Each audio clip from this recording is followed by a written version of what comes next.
Hello, my dear students. Yesterday I taught you about chemical reaction and chemical equation. I also said you about that tomorrow I will tell you about balancing a chemical equation. So here it is. Balancing a chemical equation. One question will definitely come from this topic in your exam, either of 1 marks or 2 marks. कि chemical equation को कैसे balance किया जाता है. कोई भी आपको एक एग्जाम्पल दिया जाएगा, जैसे ये एक एग्जाम्पल है Fe plus H2O gives Fe3O4 plus H2. इसको बैलेंस करना है, मतलब संतुलित करना है.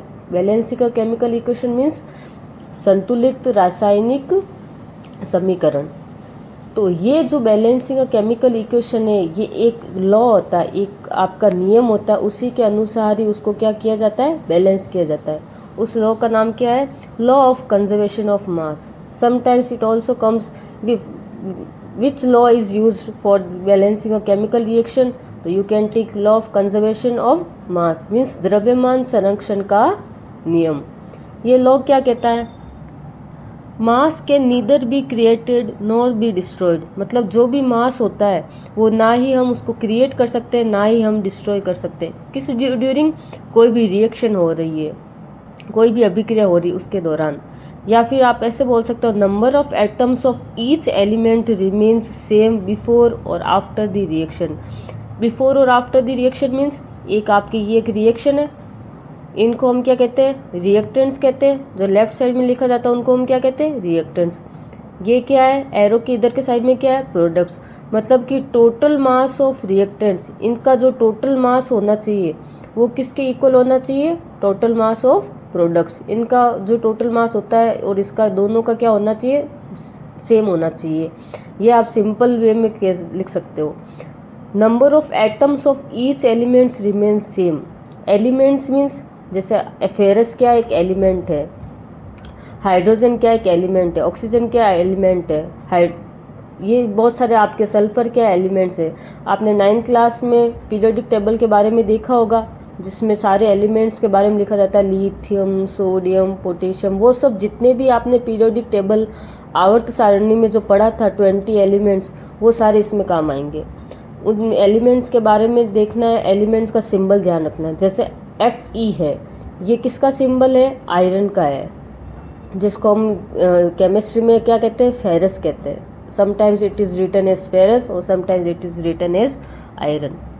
H2O ये किसका फॉर्मूला है, वाटर का है. Fe3O4 ये किसका फॉर्मूला है, फेरिक ऑक्साइड का है. और H2 मीन्स किसका है, हाइड्रोजन का. H के नीचे हमने 2 क्यों लिखा, जब भी केमिकल रिएक्शन होती है, कोई भी रासायनिक समीकरण या रासायनिक अभिक्रिया लिखते हैं, तो हाइड्रोजन जो होता है वो हमेशा गैसियस फॉर्म में होता है, इसलिए H के नीचे क्या लिखा जाता है, हमेशा 2 आता है. अगर कोई रिएक्शन नहीं हो रही है और अगर हमें कोई पूछे हाइड्रोजन का सिंबल क्या है, तो हम क्या कहेंगे, ओनली H. तो ये आपके क्वेश्चन आएगा, balance the chemical equation below. Fe plus H2O gives Fe3O4 plus H2. इसको बैलेंस करना है. इसका आंसर ये है आपके. बैलेंस करना मतलब कि Fe इधर जितने Fe है उधर ही उतने Fe होने चाहिए, इधर जितने H है उधर ही कितने H होने चाहिए, इधर टोटल. इधर के क्या है, थर्ड एलिमेंट क्या, ऑक्सीजन. इधर जितने ऑक्सीजन होंगे उतने ही इधर टोटल ऑक्सीजन होने चाहिए. ये तो इसका आंसर है. अब मैं इसको एक्सप्लेन करके बताऊंगी. इसमें आपके सिंपल वे में अगर देखें तो आपको काउंट करना है number of atom of each element. हर एक एलिमेंट के एटम देखने. जैसे Fe है, इसके नीचे कुछ भी नहीं लिखा हुआ, इसका मतलब Fe कितना है, 1 है. अगर इसके नीचे 2 लिखा हुआ आता है तो Fe जो एलिमेंट है उसके एटम्स कितने होते हैं, 2 होते हैं. Fe कितना है, 1 है. तो आप पहले एक एलिमेंट्स को देखना है. इधर देखो Fe के नीचे कितना लिखा हुआ है, 3 लिखा हुआ है. इसका मतलब Fe के एलिमेंट्स कितने हैं, 3. इधर 1 है, इधर 3 है. क्या ये एलिमेंट बैलेंस है, नहीं है. हमें इस एलिमेंट्स को बैलेंस करने के लिए क्या करना पड़ेगा, ये इधर Fe3 है तो आप इधर नीचे 3 नहीं लगा सकते. हमेशा जब भी बैलेंस करते हैं केमिकल इक्वेशन को, तो जो 3 होगा वो हमेशा कहाँ लगता है, आगे लगता है, किसी भी एलिमेंट के आगे लगता है. आप ऐसे देख सकते हो इसको, Fe plus H2O gives Fe3O4 plus H2. इसको सिंपल वे में देखेंगे हर एक एलिमेंट्स को. सबसे पहले Fe को देखेंगे. क्या देखेंगे, यहाँ पे Fe कितने हैं और यहाँ पे Fe कितने हैं, ये देखना है। यहाँ पे देखो Fe कितने दिख रहा है आपको, नीचे कुछ नहीं लिखा हुआ, मतलब नीचे क्या इधर 1 ही मानेंगे। इधर Fe देखो कितने लिखे हुए हैं, इधर Fe के नीचे क्या लिखा हुआ है, 3 लिखा हुआ, मतलब Fe के कितने एटम है, 3 है। तो इधर भी हमारे Fe के एटम कितने होने चाहिए, 3 होने चाहिए। तो 3 करने के लिए मैं क्या करूँ, इसको 3 से मल्टीप्लाई करना पड़ेगा।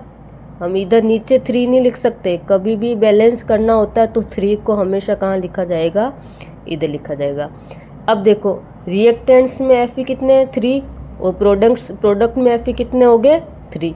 इसका मतलब Fe जो एलिमेंट है वो तो हमने क्या कर दिया है, बैलेंस कर दिया है, एक एलिमेंट बैलेंस हो गया है। नेक्स्ट अब हम क्या देखेंगे, हाइड्रोजन। दूसरा एलिमेंट कौन सा, हाइड्रोजन। इधर हाइड्रोजन और इधर भी दूसरा एलिमेंट क्या लिख दो, हाइड्रोजन। देखो टोटल देखने कितने हाइड्रोजन, इधर देखो हाइड्रोजन कितने लिखे हुए हैं, H2।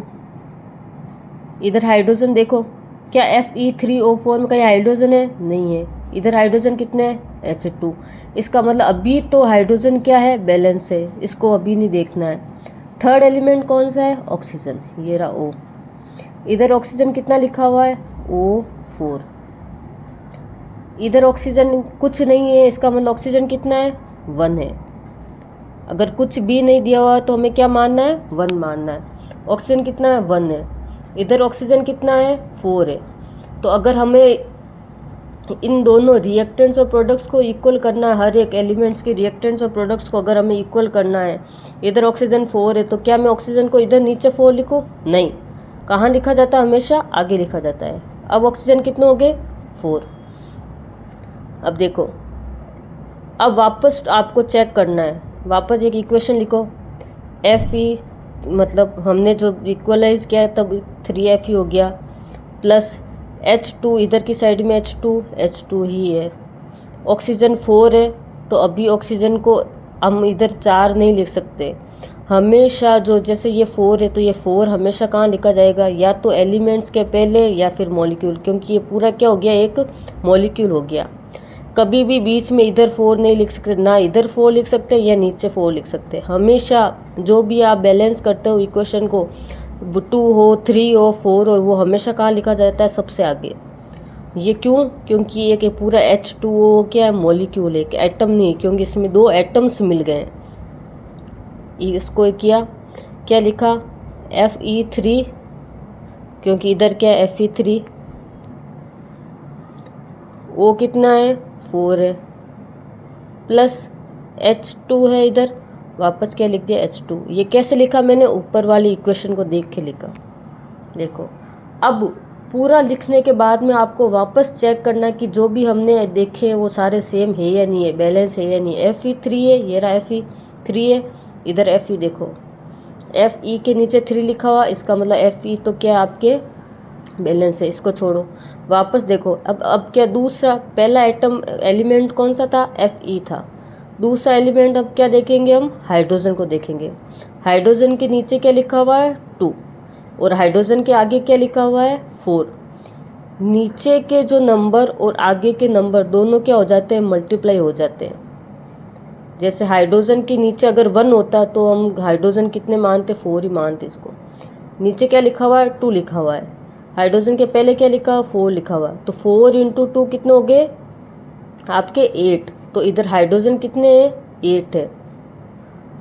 अब इधर देखो, क्या इधर हाइड्रोजन 8 है, नहीं है। कितना हाइड्रोजन है, 2।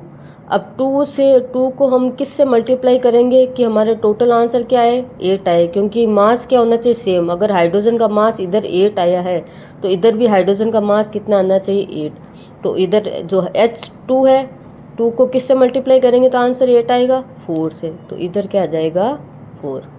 तो इधर 4 क्या है, ये आपके ये जो 4 लगा हुआ है ये पूरे मॉलिक्यूल के आगे लगा हुआ, मतलब ये 4 जो है वो H में भी मल्टीप्लाई होगा और ये जो 4 है वो O में भी मल्टीप्लाई होगा। इसका मतलब Fe तो आपके बैलेंस हो गया, हाइड्रोजन भी आपके क्या हो गया, बैलेंस हो गया। अब क्या देखना है, ऑक्सीजन। ये रहा ओ, क्या ओ के नीचे कुछ लिखा हुआ है? नहीं। क्या मानना है? 1।